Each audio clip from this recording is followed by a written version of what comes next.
Listen up. Welcome to the PowerShell Podcast, the podcast for PowerShell and the PowerShell community. And now, here's your host, Andrew Plaw. Welcome to another episode of the PowerShell Podcast. I'm your host, Andrew Plaw, at Andrew Plaw Tech on all the socials. I've been pretty active putting out shorts recently, so I definitely recommend you finding me wherever you are. I'm on LinkedIn, X, Mastodon, Blue Sky, all the things, Threads, Instagram as well. And today we have a very special episode for you today.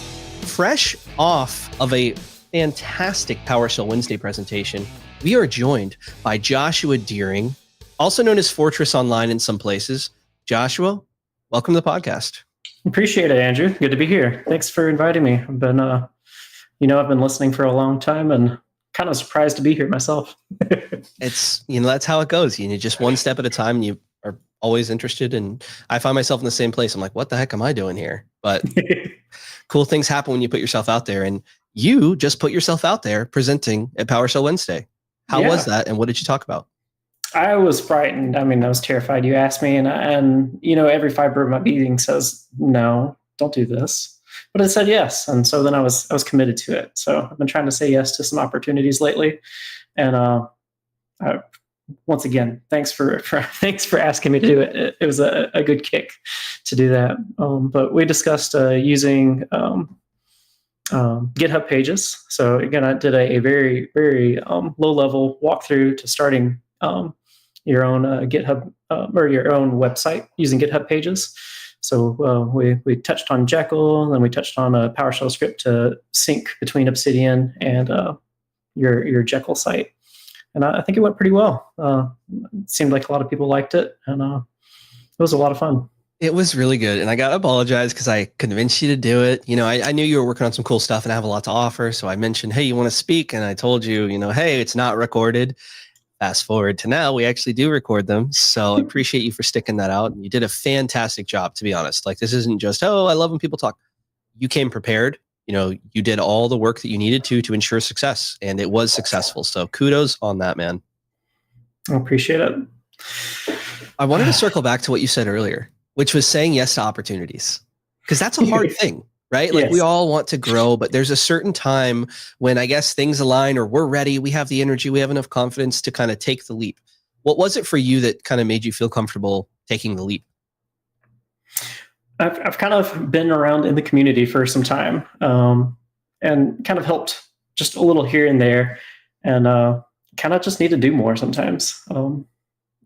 I think I've struggled, I guess, with imposter syndrome, and struggled with self-doubt, what I'm capable of, what I can do, or what I feel like I can accomplish. And I've been listening to the podcast, and you've said that, let's demystify these people that,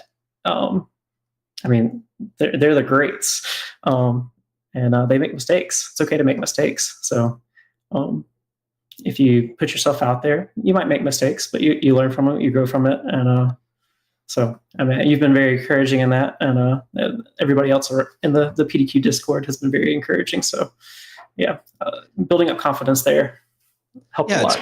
It's cool to see too, because now, we've had a handful of people, quite several, who've kind of gone through their growth journeys where they were in that more kind of, do I have something to contribute? And then all of a sudden they start contributing, and then their careers take off and great things happen. And now you can be an example of that for others. Maybe it's the right time for them. And that's pretty cool. Whether you accept it or not, it can be a lot to take in, but you are part of that journey for other people now. Man, I guess so. I didn't think of it that way, and that's kind of scary to think of it that way. But if you're out there, just take a chance. Yep. Like you said, it's okay to make mistakes. We know that you're human. We were talking before we went live about, how do you do the podcast all the time? And how are you not nervous? I have been nervous for a very long time. Exposure helped with that. But it's also just knowing that people out there in this community are so welcoming that if I make a mistake, if I get something wrong, they're not going to roast me alive for it. Yeah, they're going to be understanding and supportive. So they've allowed me to grow and do more in my place. And that's sort of what we all do. Like, I'm trying to create that for you and other people. And some people are creating that for me by being supportive and buying in. And it's just that's what community is. We're all kind of in this together. It's not just one genius at the top who we all listen to. We all have something to contribute. I have a confession. Whenever got in on the PDQ Discord, I actually muted the PowerShell scripting channel because I thought that was way above me. And that was a mistake. After a while, people were linking back to it, and the discussions were happening there. I unmuted it and went and looked, and I was like, "Hey, I can contribute to this. I can speak on people's level here. We're all just trying to figure things out." And is anybody the expert on it? Probably not. For sure. When you have the community to build upon each other, I've tried to do that a bit in my current job. Reaching out to others in other departments and be like, "Hey, what are you guys doing? Here's what I'm doing. Do you want to share? Do you want to trade notes?" Trading notes, a rising tide raises all ships, right? Just work together. If something's terrible, you don't have to go through that terrible thing alone. Just work with each other, and things start to go a lot better when everybody's taking care of each other. For sure. And it's so interesting how, like, from not being a manager or leadership position per se, you can actually, like you said, lift the tide and help increase the kind of functional level of your whole team, which allows you to get more done and just be happier at work. So it's awesome to see that you're doing that internally. Yeah. Communication is one of those hard things. I don't think anybody just really excels at it. And a lot of people have to try really hard at it. But getting that communication going, even from technical to non-technical people, just get that flow going. Make it normal. I think that's extremely important for success. For sure, very critical, and it's a different skill set than the technical skill set. You really do have to learn how to communicate and how you communicate. Like, what style, what works for you. You might try some things and it might not work out, which is where I think having like trusted people who actually give constructive feedback in your life, whether that be a mentor or just a community where that kind of vibe is established, is so helpful. But I find that's kind of rare where people actually give feedback other than just saying, "Hey, that looks awesome." My previous boss, he said, you need to be told that you did a good job, don't you? I said, "I really do." Like, I need that feedback. I need some kind of conversation going. And it's okay if it's not positive feedback. Tell me if I'm doing something wrong, and we can correct it and we can go. And whenever I started in my current position, so back up a little bit. The job before, I had an office right next to my boss's office. And so we would keep the door open and we would just yell through the doors and talk. And so I always kind of knew what his perception of me was. I had my perception of him. We could talk and go back and forth. And when I started my new job, we're on different floors now. And I don't know am I doing a good job?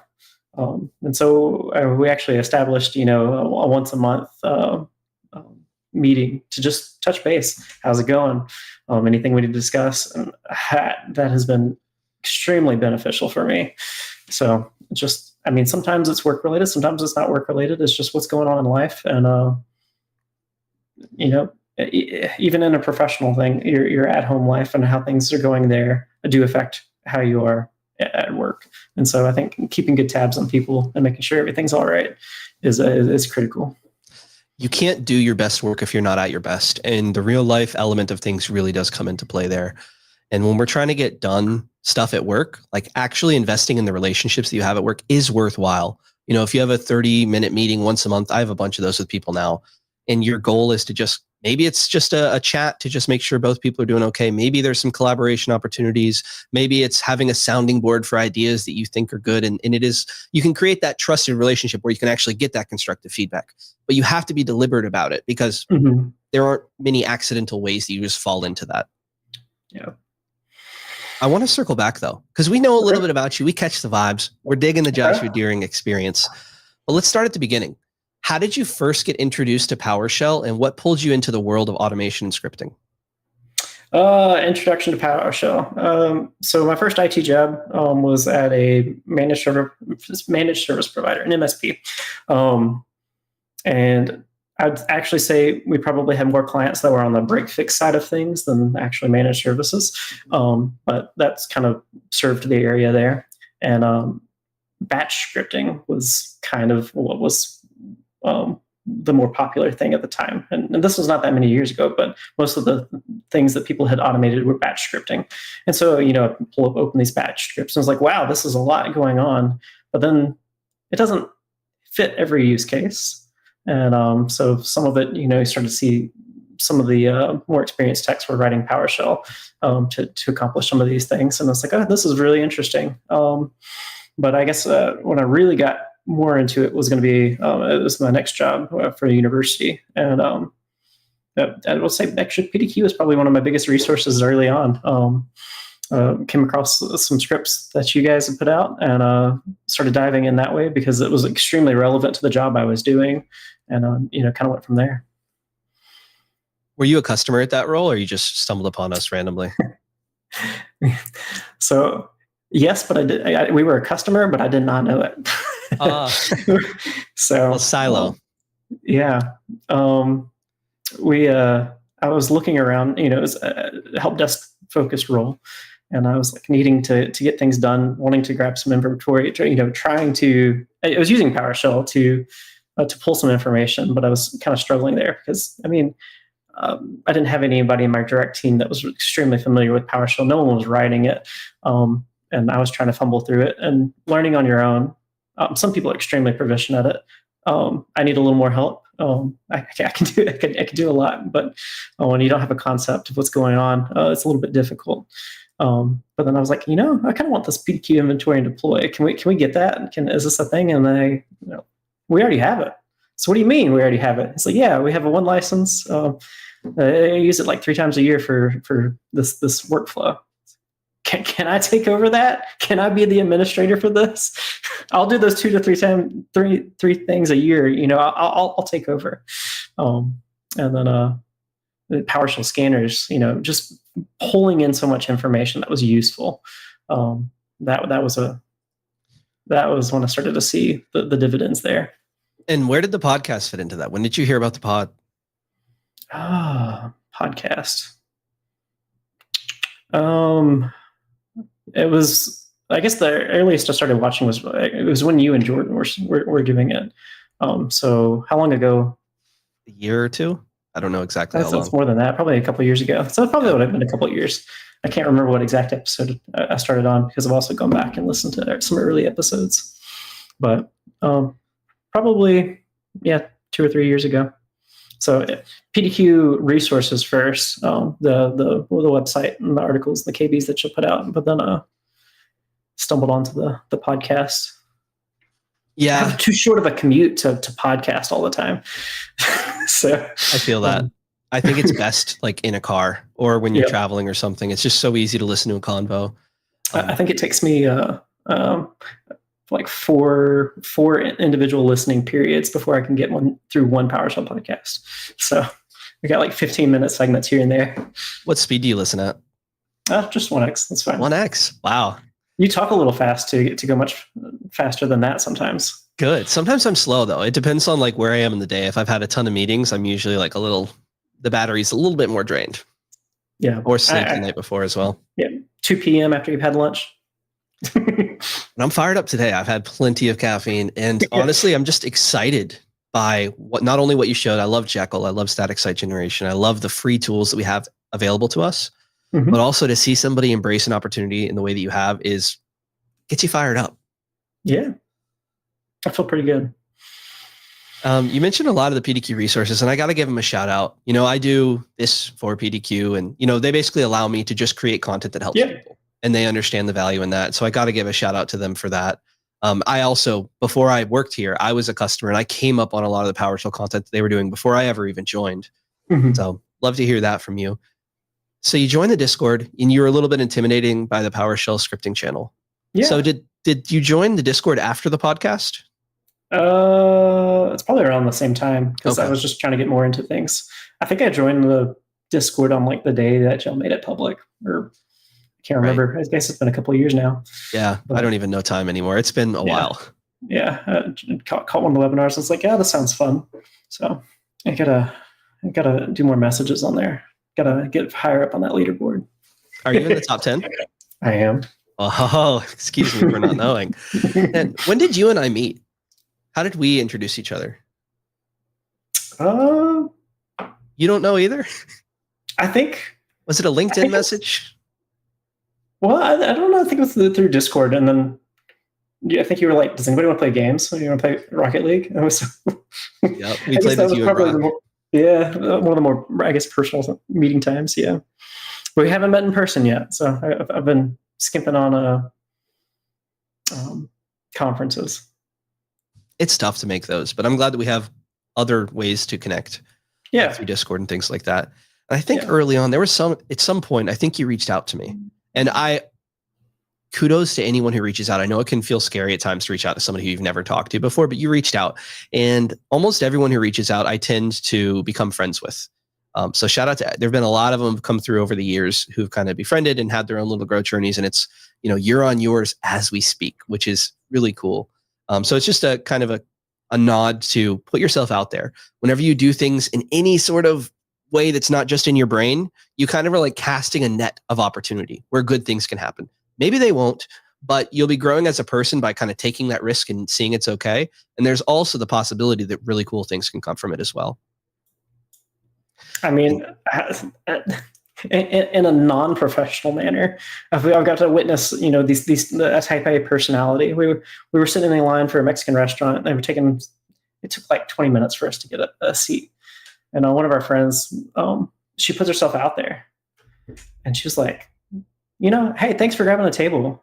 Can we get a guacamole for our time? Why are you asking for guacamole? And the waitress was like, yeah, sure. Came, brought free guacamole. It's like, sorry about the wait. I was like, I mean, it's just such a simple thing. Just asking, hey, is there anything out there? Are there resources? Is there something I can do?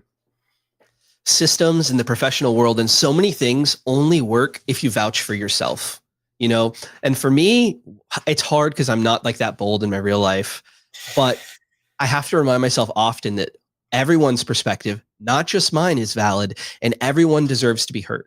And if I view it from like an everyone thing, well, I'm an everyone. I'm not like a special one that needs this exception. It's easier for me to feel that buy-in, but really it's so critical if you want to move upward in your career. You have to be able to vouch for yourself, and at times have conversations that are probably historically very uncomfortable for you. Yeah, I can agree with that. I mean, my old jobs, I was really looking to just move on up a little bit, and there wasn't going to be that space. But having to have that conversation with like, hey, I need more. I'm not being the best I can be in this position. I'm not being the best I can be for this organization because I'm in this box right here. I need to get out of this box. I need to touch more things. And it's uncomfortable because it's like, well, yeah, I'm asking for more responsibilities. I'm asking for more pay for sometimes, but it's a difficult, if you don't ask, you have to be an advocate for yourself. I mean, you have to put yourself out there. You have to put in the work to achieve what you want to achieve. Facts. And it's also okay to be told no, go into it expecting to just vouch for your opinion. And it's okay to get some pushback and some room for growth. That's kind of part of the process. Yeah. But the sooner you have those convos, the better. And that's in the mentorships that I do with people. So often the biggest blocker in their career is related to imposter syndrome, is related to communication, is related to vouching for themselves. It is the one constant that I see in nearly everyone that I mentor. And the biggest things that I feel like I can impart on someone in a mentorship situation is empowering them to feel confident to vouch for themselves. Because really that's where they get the most change. Like I can help you with some stuff in PowerShell and teach you, but when you're able to feel comfortable and build your own network of people who are subject matter experts in this and that and the other, you're able to build that kind of safety for yourself where there's like this net of different people who accept you as you are. They're helpful. They're not going to talk down to you. Like that's where, the magic of your potential can be unlocked, in my opinion. I mean, you have to figure out what kind of environment that you can thrive in. Like what works for you. And I guess early on, in my adulthood, I didn't know. It takes a while to figure that out. You have to try something and try something different. You have to try it again. You may have to try it a different way. You have to go through. But you also have to realize that everybody else around you is going through the same thing. And sometimes you have to be a part of that puzzle to make their environment better too. Even if it makes you a little uncomfortable and like, I'm not comfortable with the way this is done, but it helps this person work with each other. I think that goes well. It's like, I know I thrive on feedback. So I try to give a little feedback here of like, hey, you did a great job on that. That was good. I like this a lot. Sharing those little wins with people, it goes a really long way. It really does. Small growth is what it's all about, taking that small next step. Now, that kind of reminds me, because there's some things that I find myself saying often in podcasts. Like, you might hear a couple of the similar tropes. What are some of those tropes for you? Do you have any kind of consistent messaging that you've taken away from the pod? I'm just curious, because I know what I'm trying to impart, but I don't always know what's perceived. Put yourself out there, definitely. Be yourself a little bit. Don't be afraid to try and just do things. And this wasn't you per se, but it was from the podcast. I think it was just over last week. Structure the way that you give feedback to others. And I honestly have been kind of leaning into that a little bit this week, and it's good. He's good. He's wise, man. That was a fantastic episode. I can't believe you have me on here following up on that. That's just not fair to everybody. Sorry to all the listeners out there. You got me this week. No, I think that you're sharing a lot of great stuff that people can really resonate with. I think that a lot of the stuff that I asked in that podcast, and it's funny because people would say, "Oh, thank you for putting that podcast together." I asked those questions for all of us, but a lot of the questions I asked, I wanted to know for me, for my growth, for where I am. I'm trying to work on storytelling. I'm trying to work on communication myself. So it's very selfish in that way. But some people aren't at the phase of their career where they're needing to invest heavily in those soft skills. I mean, it's always worth investing in. The earlier, the better, I feel. But it's always great to hear people at different stages of their career, because someone who's never used PowerShell before may feel intimidated by that.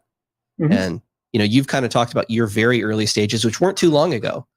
Their day ones was a very long time ago, because it really is. We all have something to share. If you're a super beginner, you have something to share. And I've seen super beginners recently in the PowerShell and the PDQ Discord and the PowerShell scripting channel. And it is so helpful for me to be able to teach them and learn and see like, oh, that's what a beginner is struggling with. Oh, these topics that I learned years ago are actually still really relevant. And it's kind of interesting that the beginner stuff is always so relevant, and that is the biggest audience as well.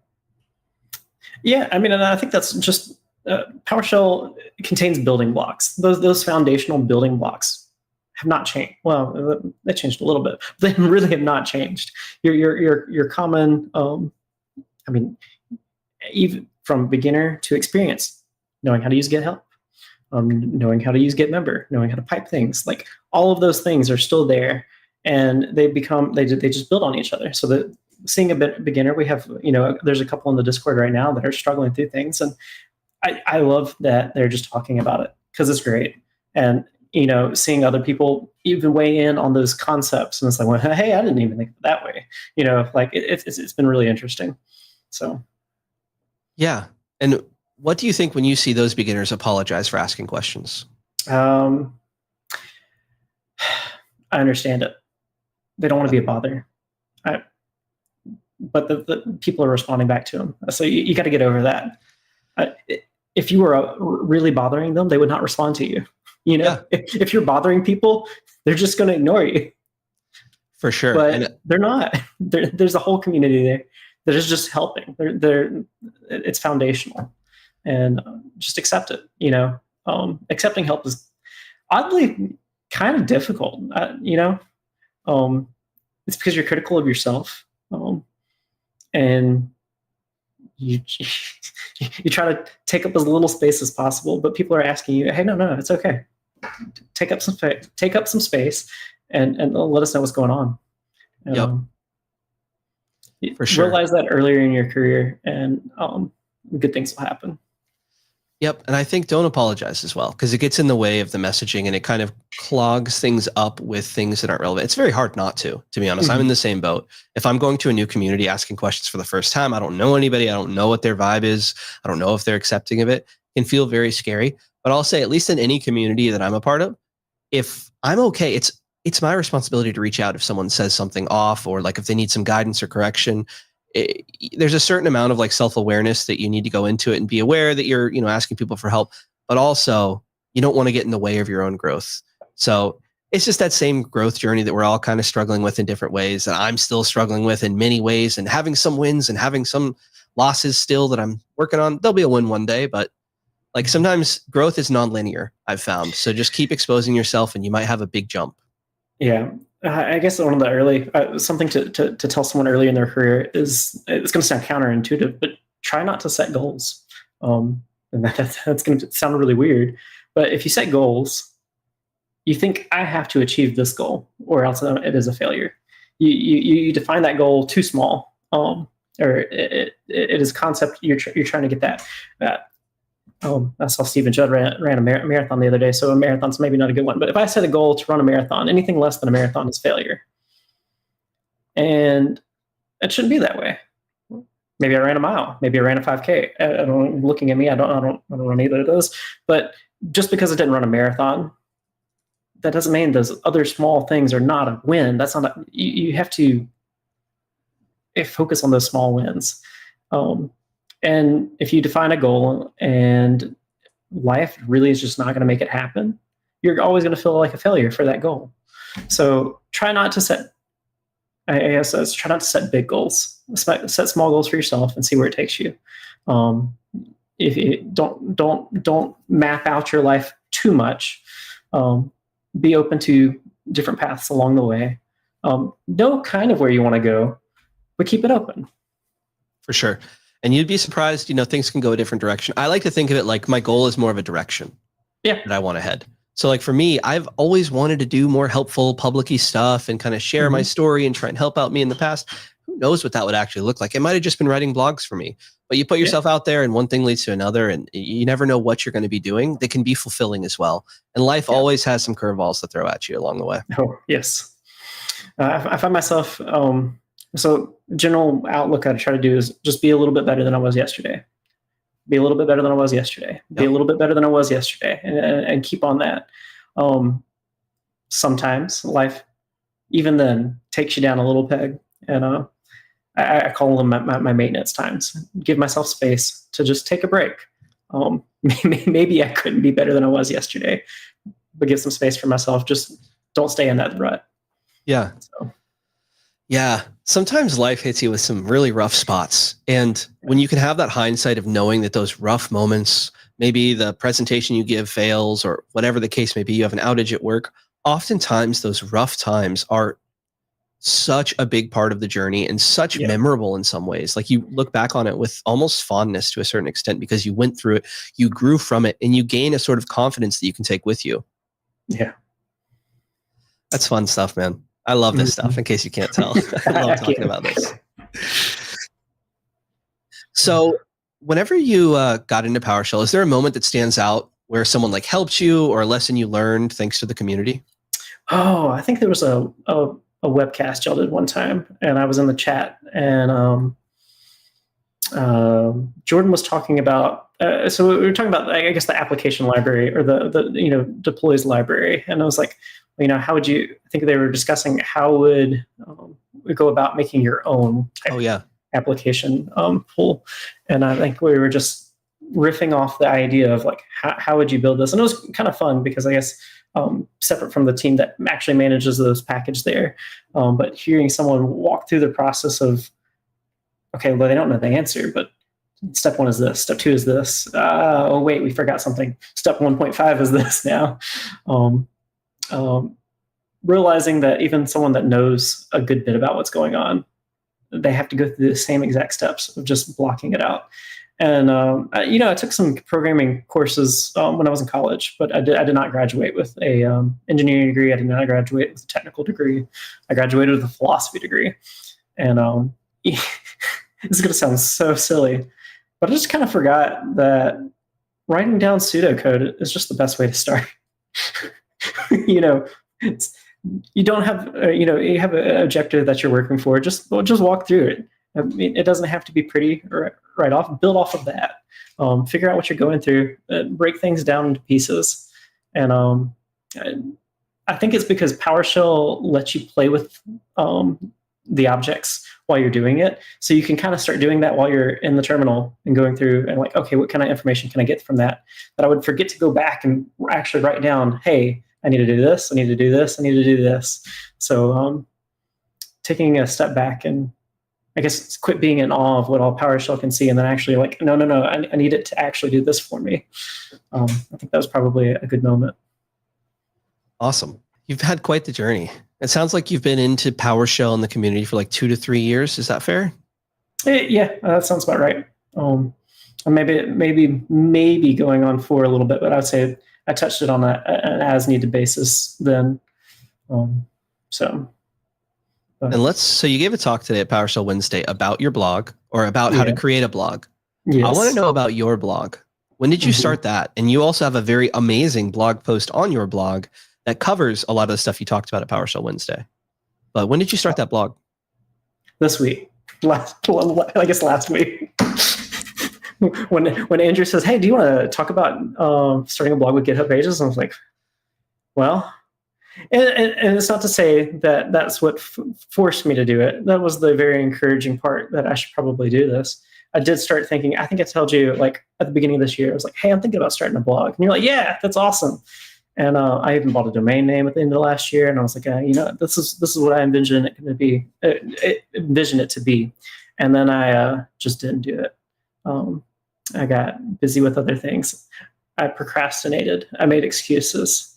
I didn't work on those little small things for that. So I'm looking forward to spending some time on it, because it actually has been a lot of fun over the past week. I think you've said it before, the best way to learn something is to try to teach it. And, a blog post is trying to kind of teach that to your audience. So it's been kind of fun. Yeah, now you have a blog where you can share your thoughts, and like you learn a little thing here and there. You have your own personal KB of sorts where you can check out your wins throughout your whole career and reflect back on them, and all kinds of fun stuff. There's a lot of benefits when you do something, and I use this term a lot on the pod, directionally correct. It benefits you, it benefits others. It's just all good all around. You're better for it. We're better for it. We're better together. Yeah. Looking back on your journey so far, what is one thing you wish you'd known earlier? The people that I think know everything don't know everything. True. I mean, you just put people on a pedestal, and it makes it hard to approach them. It makes it hard to ask for things. We're all figuring this out, I mean, that's not just professional. That's just life. We're all trying to figure out what we're doing. And when you find that kind of common denominator with people, it makes things easier. It makes building relationships a lot easier. Building relationships far outweighs anything that you can learn and accomplish technically. Because, I mean, we'll take it back to a professional thing. If you don't build a relationship with people, and you have to implement a new policy, and this policy is not very popular, and you don't have a relationship with the people, and the people don't trust you, they're not going to like that policy, and they will be a thorn in your side every step of the way. But if they know that you care about them and they care about you, you wouldn't be asking me to do this if it wasn't for a good reason. I might not like it, but let's work together. Yeah, I find a lot of overlap of things that apply and are true for a career are just kind of true for humans interacting in general, whether it's like a husband-wife dynamic or a parent-child or just community, like the people who you run into in the grocery store. A lot of the same principles apply, like the rising tide lifts all ships and that kind of thing. So if you take care of yourself, all of a sudden you're actually kind of making the people around you better. And if you take care of them, you're making the world you live in a little bit better. So I geek out on that, the efficiency of that. Yeah. I know it's more of a human thing, but I really love how much you can accomplish by doing so little, by just being a good person and being kind. I mean, I think I learned that a lot in marriage. I'm going on 10 years next month, and congrats. I appreciate it. There are rocky times when, and it's just because failure to communicate. We would hurt each other's feelings, and it's like we're not trying to hurt each other's feelings. We both want the best for each other. But sometimes we're just bad at communicating that, and we've picked up tips along the way to make that go better. And hey, 10 now, we're going to keep on going, 40 more. Let's go. 40 more. I think, someone was like, oh, my parents are celebrating 55 years together. And I was like, man, that's going to be a long time. How old will I be? I hope I make it that long. Not marriage, but just actually living that long. Yeah. I've had a similar experience of like learning a lot from, I got married to my wife pretty early. We've been married for over 10 years, and just growing in that relationship as a person, as people, finding our own voices and who we are and how we best communicate, and, learning to understand the good intention. But yeah, there's a lot. Whenever you invest in being a better communicator and being a better person, it has such fantastic rippling effects to all parts of life, which I really enjoy. Yeah. 11 years in September for us. So cool. Nice. Shout out to that. Heck yeah. You mentioned earlier about, everyone's doubting themselves. Don't keep them on a pedestal. That applies to people in IT. That also applies to the executives and the managers and the other people who you have above you, who may think they have it all figured out and they know everything. And you may not give them feedback or highlight your own work because you think they're going to just see it and magically promote you one day. But in reality, you really need to make your work visible, and you need to understand that they have blind spots. They likely are aware that they have blind spots. It's just the nature of the role. And it's up to you to understand that you're being paid for your perspective, and you need to find your chances to share that. And as time goes on and you share constructive things, you start to gain trust. And it's just like the relationship thing you built earlier, or you talked about earlier. Mm-hmm. I think that's actually really kind of a struggle, is being visible. I think whenever you get into automating processes, and it's like, okay, hey, this used to generate a ticket. This used to be a face-to-face interaction, and now I've cut those things, because I've automated this process. I stopped the ticket before it ever happens. I've fixed this issue before it comes up, and it's like, well, now I missed out on that conversation. So sometimes now, if it's slow enough, I'll just go around to those people who are like, hey, how's it going? Do you need anything? There's one group, they are scared to submit a ticket for some reason. They just don't want to bother me. I'm like, every time, if you've been dealing with this problem, just tell me about it. I'm happy to come help. Like you said, I don't know that they put me on a pedestal, but I think, they put into a category of like, oh, I don't need to bother, and just reach out and talk to people. Submit that ticket. Yep. Submit that ticket. And I also, kind of reminds me, so many people have like drive-by tickets and things like that, and they don't put in a ticket. And to me, that is a really good opportunity for you in IT to work on your communication skills, where you can be kind to the person and accept their request, but also have them submit a ticket. There's a way to phrase it. It is a great experience or learning opportunity for you to figure out how to communicate your needs and your boundaries with your team and what works best for you, and have that align with what they want. If you need to track it for whatever reason, it's helpful for XY metrics. If they're understanding of like the reasoning a little bit behind the why of having to go out of their way to create a ticket, it's a little bit easier for them to actually do it. I find that's everything. Everybody, I won't say everybody, but a lot of people want to know the why behind something. If you ask them to do it, why? And that goes back. I worked in childcare, and I would say probably my favorite age when it comes to childcare is that 4 to 5 year old range, where the kids just ask why. You sit there talking to them, why? And I don't know if you ever get stuck into that loop. It's kind of fun if you actually entertain it, and you just sit there and keep answering their question. And whenever you get to that point of, okay, you finally convince this 5-year-old that, okay, they feel like they know things now. And, a lot of people kind of push down on that.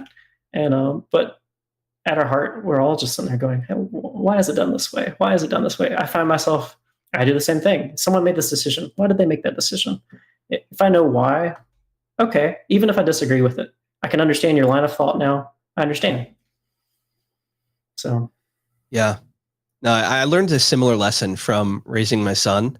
And that was that like people and kids, they respond and are more likely to do whatever you tell them if they know why. Like if you want your kid to start helping with dishes, help them understand the positive impact it has on the family and the sort of why. Don't just like give them a task and expect them to do it for the rest of their lives. You have to have them be connected with that why, so they understand why they're having to go out of their way to do X, Y, or Z. It doesn't always work, but it is nice when you have that visibility and understanding. Yeah, kids can be a little unpredictable. Sometimes for the best. It's the questions you get. It's just like, oh my gosh, I've been reading some things from my friends with younger kids, and it's just such a good reminder. Kids have no filter at times, and it's kind of funny. They're the most honest people you'll know. I want to push this interview back on you. All right, you've been listening for a while. Do you have any questions that you've wanted to ask? Is there anything that's come to mind? I usually just interview everyone else, but I know, we've known each other for a while. I want to give you an opportunity to bring up a topic or ask a question if you'd like to. What was the biggest change for you professionally? What was something that you did was the biggest change for you professionally? Oh, there's been a lot. Honestly, it's hard to tell like which was the biggest. I think that the initial doing things publicly and being okay with taking that risk was one of them.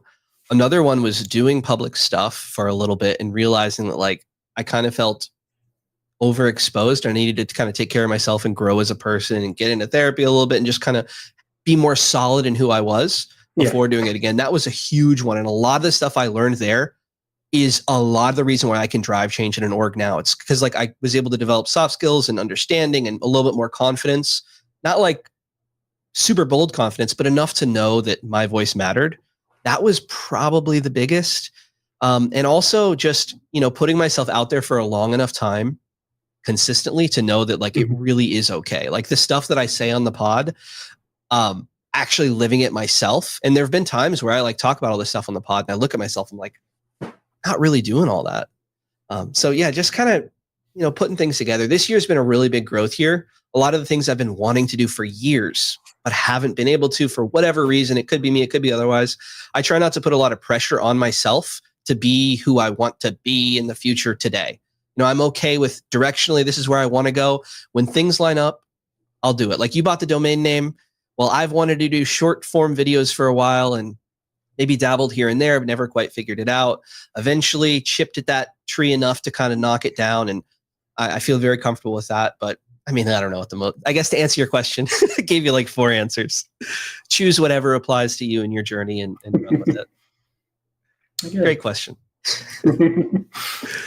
Awesome. Well, I realized as I asked it, but I was like, wait a minute, I think I actually know one of the answers, but you didn't say it. Well, you kind of touched on it. What was it? I think you said therapy. I think someone's asked you this, and I think you said therapy was probably the biggest thing. It's such a big game changer. Like in terms of dollars spent to impact on my life, in terms of dollars spent towards potential increased salary and things like that, it's been the biggest game changer for sure in terms of like that aspect and money and career stuff. All right. I ask some consistent questions. I've gotten less consistent with them. I don't know if I love them as much, but what are your top 3 favorite modules? Import Excel has been really great for getting usable data. I guess I'm fortunate in a lot of times that I don't actually have to generate a report that someone else is going to be reading all that often. But Import Excel is great for those times that you do need it. And getting something, being able to automate that process to generate that report so you don't have to do it again is fantastic. Let's see. PowerShell Spectre Console, that is becoming a new favorite. That is really cool. I like when things look good, and I think I'm going to spend some time with that and revamp some scripts that I have to utilize it just for, when it comes with a lot of things with software products, people like when a product looks good. If you're asking someone to use a shell script and people are adverse to using some kind of script or PowerShell script, if you make it look good, it makes it a little more fun and more interactive. Like I said, I have a lot of coworkers that use it heavily, so I think it would be good to share it out that way and makes it a little more fun. And then let's see, number 3. Can we say PowerShell Podcast? I won't stop you. Oh, the PS Podcast module, the new PS Podcast module. Yes. Dude, shout out to Jeff Hicks for that. Yeah. That's a fun one. Mm-hmm. I wanted to, can I circle back to one of your answers? Yeah, sure. Because I discovered something today. So you mentioned Import Excel, which I've heard recommended many times. I've used it myself to great effect. But Doug blocked me. I've had him on the pod. We've been friends for a long time. Doug, if you're out there, I wish you the best, my friend. I don't know what's going on. You blocked me. I think you've blocked a handful of other people. I hope you're doing all right. And it would be nice. Send me a message. We can talk sometime. I'm a friendly guy. Don't hate you. But I think also, similar lines, I believe Justin Grody is working on a Excel Fast module to import and export Excel-y things. So I'm curious to see how that develops in the future. Yeah, that sounds awesome. Justin didn't block me. Isn't that funny? I just had to add that in there. I want to circle to what you said about PowerShell Spectre Console. So what are you using it for? What have you dabbled with? Because that is another one of those fantastic. I like anything that makes PowerShell pretty, and that is one of them. So I have a vision in mind already for this. There's this one script that we've had, and it predates my time there. and it's got a terrible built-in sleep for good reason. There's these databases don't talk unless it just you have to wait for a little bit. As it is right now, it is silent. It doesn't tell you anything. And I don't know if you've played around, some of the spinners on there are cool. And if I got to stare at a shark going back and forth as the loading thing and let me know something was going on, I'd be very happy. So just getting it interactive, make things look good. I have an idea for a module as well that I was going to play around with because I want to learn how to interface well with the APIs with PowerShell. I think it would be a good opportunity to make a little module that looks good and do some stuff. Oh my gosh. I don't even have to ask you, hey, what are you going to talk about at PowerShell Wednesday next time? You already know. I guess we'll see you next week. No, not next week. I need a lot more time. You got me on a week's notice this time. So. I did. And you know what? Honestly, the reason I'm able to do the podcast and PowerShell Wednesday and all these things is because the community is so giving of their time and so just like you, willing to present and put in some research and share your perspective. So that I got to give a shout out to everybody who's ever been on the pod, who's ever attended a PowerShell Wednesday. If you've spoken at PowerShell Wednesday, if you said kind things to anyone, if you've left a star on a GitHub module, shout out to you. I will tell you with PowerShell Wednesday, I have not been able to attend all that often just because of the way that it lines up in my work day. And generally I'm like on the road going for lunch, and I've been trying to make it time for it. But had I saw who all was in that event earlier on, I would have been way more nervous when I was presenting. So there were some big names out there. So if you're interested in chatting with those people and getting to know them, it is a great opportunity. Yeah, you made some new friends today. Who'd you meet? Who was your new connection requests on LinkedIn? Oh gosh, I think I had like 6 or 7. Let's see who all. I know Mike Robbins hit me up. Josh Hendricks hit me up. Let's see who else. I was going through. I think I got like seven people. Can you see where they are? Man, I'm terrible at LinkedIn. Don't look at my LinkedIn. It's like super old. Actually, you can look at my LinkedIn. Just know that I'm not a recent graduate anymore. My LinkedIn's also a little bit rough. I have like a tuxedo. I've never worn a tuxedo in my life. My banner image is a tuxedo because I wanted something mildly professional and it didn't care because I just wanted to do something and move on. But I should probably go back to that, create some image or something. Yeah. I appreciate all those that reached out, by the way.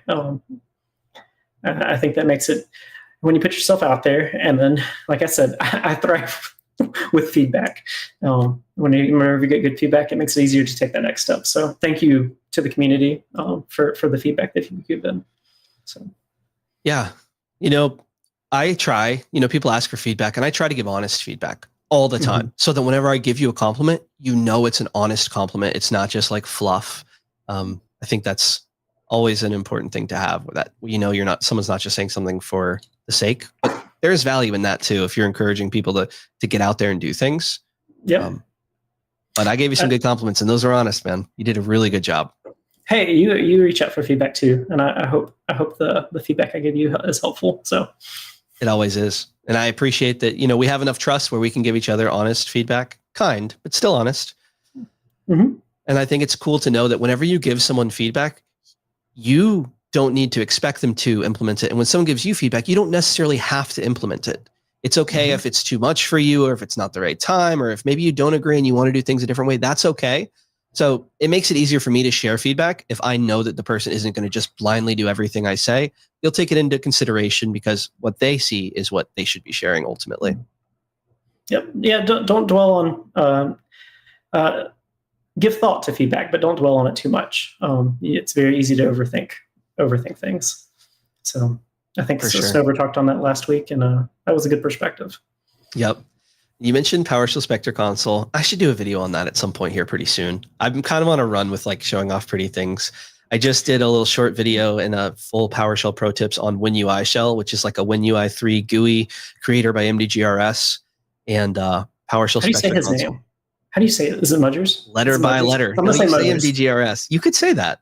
I've talked to him a handful of times, and I always call him MDGRS. He hasn't corrected. Please tell me. Someone tell me the correct way to say that. I asked him. He said MDGRS. Really? Yes. No, I'm wrong. I don't know what it stands for. I should ask that part though. That would make more sense. And yeah, no, that when UI looks, I saw your content and I was like, I'm going to use that. I can't look at this right now because I'm busy, but I'm going to use that. We're having to like do some surveys and to gather some more information about how people use the items in our environment, and that seems like a great vehicle to drive engagement on those. Because I was thinking about doing it through the Burnt Toast module, and I think that one might be a little bit better to do. That seems a little more robust for what I was needing. So, all kinds of projects. Yep, for sure. Well, Josh, it's been a pleasure, man. It's been awesome to see you grow. Looking forward, let's fast forward a year or two. What goals, what directions are you trying to head? What would you like to see happen in your career and life? I'm trying, I won't say just completely get out of help desk. I've been in help desk for some time now. I've been looking for some more system administration focused roles. I'd like to spend more time automating environments. We've got some fun stuff at work. I got to spend some time with Ansible. Ansible's awesome. I would love to spend more time on it. It's just not in my, my duties right now. So whenever I get opportunities to work with that, automation feels good. When you've been doing something manually and you finally fix this big issue, and you've now it's a click of a button, or now it happens automatically. Now I don't have to think about it. It's great. Spend time on improving your daily routine and your daily work. It's way more rewarding. And not that it means too much, but I got to vouch for you. You know your stuff. I saw the scripts you wrote. Like, it's not like you know enough to write a script. You have pretty in-depth knowledge of PowerShell and a lot of the little intricacies and quirks along the way. Know how to write functions, know how to do URI encoding, and everything else along the way, modules, functions, scripts. So I think the world is your oyster. Sometimes it takes the world a little bit of time to get caught up, but I think you're heading in the right direction, man. And I'm curious to see how things transpire for you. And I'll include a link to your LinkedIn and your blog in the show notes. So check that out if you want to connect with Josh and see his journey unfold, see that, job title or whatever happens, see that update on LinkedIn, give him a little heart. That'd be awesome. I appreciate it. Awesome. Well, thank you so much for joining me. And thank you everybody out there for listening. Leave us a 5-star review on Apple Podcasts or whatever you listen to, honestly. Check us out on YouTube. Leave a comment if you've actually watched this long. It really does mean a lot. And it's cool because we can actually, talk a little bit back and forth. And I guess we'll see you all next time. PowerShell Wednesdays every single Wednesday at 2 p.m. Eastern. You can see fantastic talks like Joshua gave here today. And they're actually posted on YouTube afterwards as well now, going forward. So we have a couple up there. Yeah, I know. So, hey, we'll see you so many places on YouTube in the coming week. And just seriously, so much appreciation for you putting yourself out there and showing people that it is okay and can lead to some pretty awesome things. So kudos to you, man. Thanks for the opportunity, man. I really do appreciate it. My pleasure. And everybody out there, take care of yourselves. Drive safe, walk safe. Have a good time. Automate some stuff with PowerShell and take your next small step. Whatever that looks like to you, send a message, connect with Josh, shoot him a message, send me a message, connect somewhere. Let's see where things can go. Join us on the PDQ Discord, discord.gg/PDQ every single Wednesday. We got PowerShell Wednesdays. We got the PowerShell scripting channel. A lot of good vibes. If you're not a customer, feel free to mute the products channel. Just right-click the category, mute. You won't have to see any notifications for that. You can keep things honed in on what is most relevant to you. Customers and non-customers are always welcome. We try and keep the vibes pretty awesome and just focus on helping people. All right. Take care. Thanks for listening to the PowerShell Podcast. The PowerShell Podcast is a PDQ production, making device management simple, secure, and pretty damn quick.